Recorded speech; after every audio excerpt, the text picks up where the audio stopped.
Good evening, everyone, and welcome to Gundam News.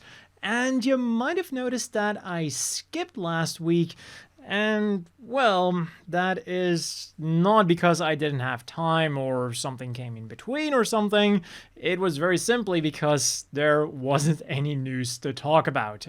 Japan had a week of holidays, meaning that Gundam.info also took the week off, meaning that there just weren't any new announcements. Or, well, there were a few, but there wasn't a lot to talk about with those. But fortunately for this week, we did get some really great news, because on the 28th, Bandai will unveil all of their releases for January, February, and March, which will of course also include Gunpla.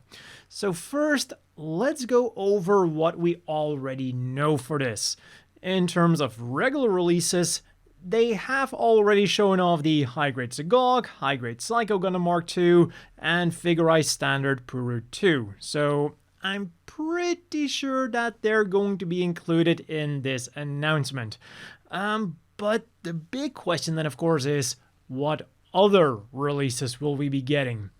Personally, I'm always hoping for some more Gundam Seed grunts like the Din, or of course high-grade Universal Century grunts, which has been a while as well. And if we're getting into more wishful territory, I would of course also kill for a Gundam Wing grunt, something like the Virgo or the Taurus. But if I had to put my money on something that was going to be announced, it would be the high-grade Impulse Spec 2, specifically the Force Impulse Spec 2. It's the only main Freedom mobile suit that hasn't gotten a high grade yet, so I would actually be more shocked if they didn't announce it than if they did announce it. And talking about the Impulse, I also wouldn't be surprised if they announced the Premium Bandai Real Grade Sword Impulse Spec 2 here. But then the thing that I'm really curious about is if we're going to get any announcements for either Requiem for Vengeance or Silver Phantom, which, at this time, are the two big upcoming Gundam projects.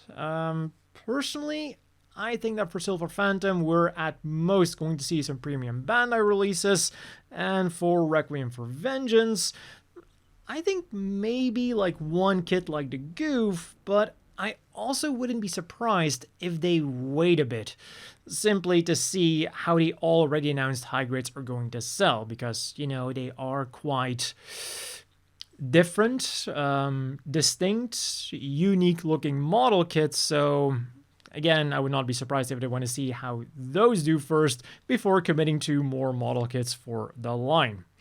And continuing with the Gunpla news, what got announced this week was the high-grade Dragon Gundam, with a hefty price tag of 3,960 yen, 27 US.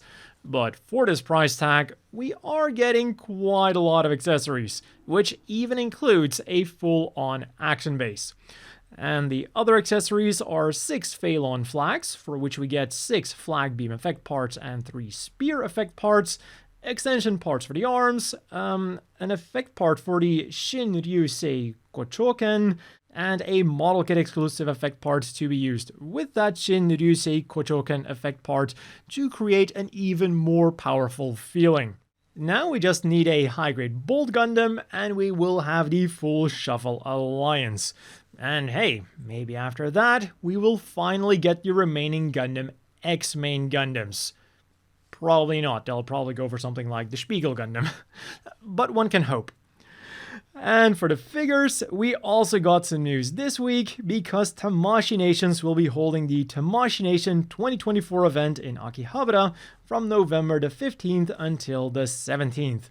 They'll be showing off a lot of cool figures, and they will also be selling some limited edition figures. Although, unfortunately, getting your hands on these is not going to be easy if you're living outside of Japan, because it's not as simple as just going to the event and buying them there. They're going to be sold, well, as they did in the past, they're going to be sold online and through a multi-tiered system. But first, let's go over what they're actually selling. For 22,000 yen, 151 US, there is the Robot Spirit Sidems G Armor version anime 45th anniversary version.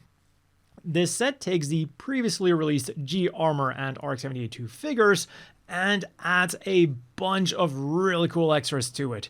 Extra beam effect parts for the cannons, explosions, stands to have those explosions happening in mid-air, the Operation V manual to display it with the set, images of Amuro, Sayla, Char, Slager, Dozel, and the Gundam logo, a really fancy stand to put everything on, and an equally fancy new color scheme for everything included.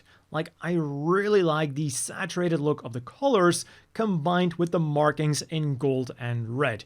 I have never seen the G Armor looking this good. And it just overall, like, the entire set looks absolutely phenomenal. And then for 36,300 yen, 249 US, there is the metal-built 00 Quanta Full Saber, which also comes with a lot of things. A lot of sabers and swords in particular. The only thing you can't do with it is turn it into the 00 Quanta. And, well, again, buying it is also something you're not really going to be able to do, because now let's have a look at how you're supposed to get these. Normal people living in Japan will have to go through a lottery system. Club Tamashii members will have to go through their own lottery system, but I'm assuming this still gives you more of a chance to actually be able to buy this than going through the first lottery system. And then high enough Club Tamashii members, they can simply buy the thing. So even for people living in Japan, it's not going to be easy to get this. At least, unless you're going to go through a scalper, for which you're going to have to pay a lot more money. Meanwhile, on the gaming front then, in Gundam Battle Operation 2, the Engage Zero Young Waven has joined the fray, although it is looking a bit weird in its promotional video. And from UC Engage, we also got some cool goodies. There's a new event called Total War, a combat power augmentation operation, and the UR Liuze Krangle and the UR Dagdoll have become available as event unit assemblies.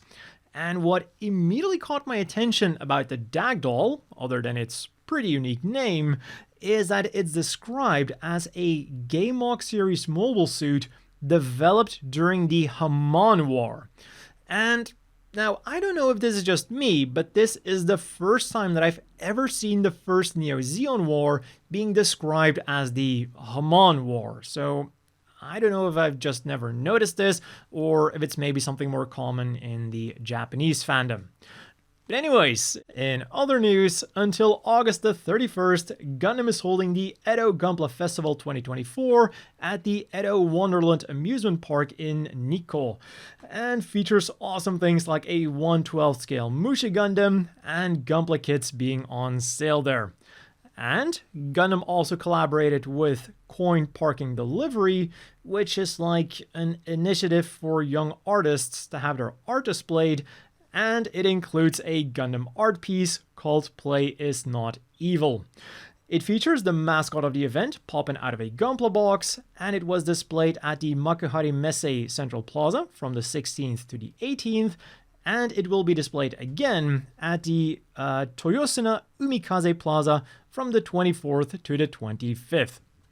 As for the things you could get this week then, in late August, the Mega Cat Project mobile suit Nyandam is getting a restock, featuring both the main Federation and the main Zeon characters as cute cats, whom you can then display alongside the Cosmo Fleet Special Valkyrie RE. This custom Musai goes for 9,900 yen, 68 US, and features new weathering, water slide decals, 4 in-scale mobile suits, one of which can be placed inside of the removable Komusai, and a pedestal to display the ship on. And then today, the Gunpla 2024 Ichiban Kuji got released. One ticket will set you back 800 yen, 5 US, and will net you one of the following prizes. Prize A is a solid clear full mechanic aerial. B is a solid clear real grade God Gundam, C is a solid clear high grade Rising Freedom, D a solid clear high grade Bars Loops Rex, E a solid clear high grade Wing Zero, F a high grade Arc 78-2 in Ichiban Kuji colors, meaning that it is black, red, and white, and finally for the main prizes, let's call them, we have the G prize, which is a solid clear entry grade New Gundam. For the consolation prizes then, we have H, a pack of 5 stickers featuring Gunpla box art, I, an acrylic stand, again featuring Gunpla box art, and J, which is one of 4 Gunpla option part sets. And if you didn't get the last ticket, you'll also get the Full Mechanics Aerial solid clear another version. Or in other words, on the A prize Aerial, it is the colored parts that are clear and the white that is solid, but on the another version, it is the colored parts that are solid and it is the white that's clear. For the apparel news then, we first have to go 2 weeks back because Strict G had a collaboration with Swans for some Unicorn Gundam inspired sports glasses. For 18,700 yen, 129 US, you can either get a standard Unicorn or Banshee inspired version, and both of them will be available in physical Strict G stores and some Swan stores on the 31st. And they'll be sold alongside acrylic keychains of Benager, Angelo, Merida, Riddy, and Full Frontal, each of which go for 1,430 yen, 10 US. This week from Banquete then, you could get some more jewelry. For 3,190 yen a pair, of which I forgot to write down the exact conversion rate, so that's around 20-25 US, you can get some earrings with either the Celestial Being logo or the Zaft logo, and both of them will be shipping out in November. And as always, let's quickly wrap things up with the polls. With the Robot Spirits Hizack version anime releasing in September, Gundam.info wants to know who our favorite Hizack pilot is. And unfortunately, they only selected pilots from the anime, and also only pilots who piloted the standard Hizack. So yeah, there's not really a lot of competition going on here. The options are Jared Mesa, Sarah Zabiarov, Kakrokon Kakuler, and Kitchman. And if you don't know who that is, don't worry. Nobody does. So yeah, Jared is finally winning something with a commanding lead on both Twitter and Gundam.info. Kakrokon is second thanks to his popularity on Twitter apparently, and Sarah wraps up the podium because her competition is Kitchman. But yeah, it definitely makes sense for Sarah to be so low compared to the 2 top runners because nobody's going to associate her with the Hizack. We all associate her with her other, much more out there mobile suit, the Bolinoak Samon.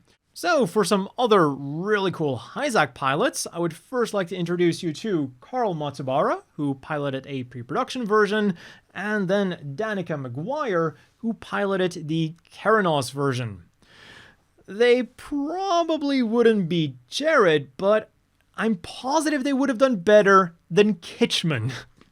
And if you want to cast your votes, I'll of course have the links down below. And that has been all for this week's Gundam news. As always, a big thank you to the Patreon supporters. I hope everyone watching has a great evening, and I'll see you all next week with more Gundam news.